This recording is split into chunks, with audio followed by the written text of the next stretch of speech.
মুআজ্জাজ আমি শেষে বলেছিলাম যে আমার মা বোনদের জন্য দুইটি কথা বলবো। মাজার যাই আমরা, জিয়ারত করতে যাই, মহিলাদেরকে নিয়ে যায়, হ্যাঁ? কোন আলিম বলেছে? বলেনি। আচ্ছা, বাড়ির পাশে মসজিদ, কোন মা গিয়েছে নামাজ পড়তে? কেন? কথা বলতে হবে, নিষেধ আছে।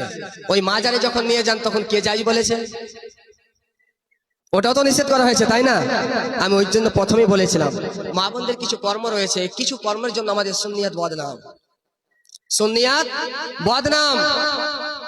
আর আজকে থেকে এই কথাটা মা বোনের আমার খুব গভীর মনোযোগ দিয়ে মাথায় ভরে নিয়ে যাবে। হয়তো বোন আপনি ভাবছেন যে ওখানে একজন আল্লাহর ওলি আছেন, ওখানে গিয়ে যদি আমি 2 রাকাত নামাজ পড়ি, ওখানে গিয়ে কোরআন তেলাওয়াত করি, হয়তো আমি নেকি বেশি পাবো।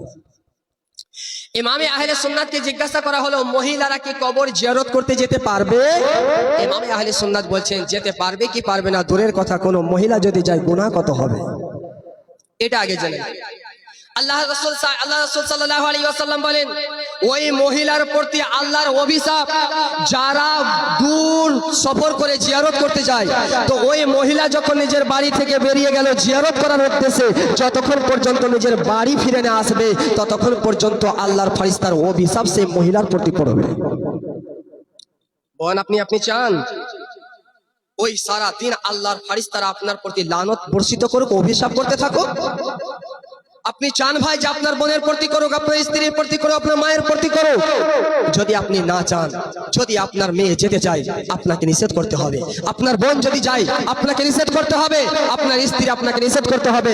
মা, যদি আপনি শরীয়তকে মানতে চান, যদি আপনি এক আল্লাহ এবং আল্লাহ রাসূলকে বিশ্বাস করে আল্লাহকে রাজি করতে চান, যদি আপনার অভ্যাস থাকে আজকের প্রতি তওবা করবেন, দ্বিতীয়বার আর যাবেন না। এই কথা বলে এটা মনে করেন আমি মাজার বিরোধী। যারা মাজারের বিপক্ষে কথা বলে তার বিরুদ্ধে আমি রুখে দাঁড়ানোওয়ালা একজন আহলে সুন্নাত ওয়াল জামাতের সৈনিক। মাজার নিয়ে কেউ যদি অপব্যাখ্যা করে, আল্লাহর ওলির জিয়ারত নিয়ে কেউ যদি অপব্যাখ্যা করে, আমি তার দাঁত ভাঙা উত্তর দেওয়ার জন্য প্রস্তুত রয়েছি। কিন্তু মা, আপনার জন্য তো সেটা না যায়, আপনাকে একটু জ্ঞান করতে হবে।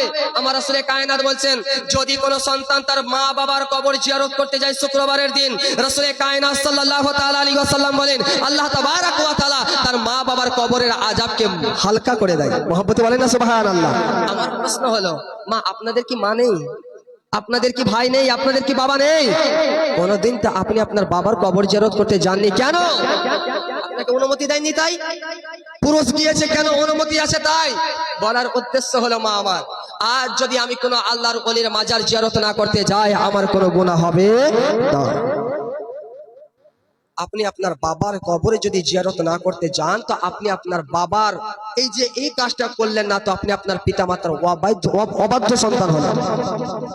কারণ যে আপনার কর্তব্য, আপনার বাবা মারা গেছে, আপনাকে কবর জিয়ারত করতে যাওয়া সন্তানের কর্তব্য, কিন্তু ওই খাতাতে আপনার নাম আসবে না মা, কারণ আপনাকে অনুমতি দেওয়া হয়নি।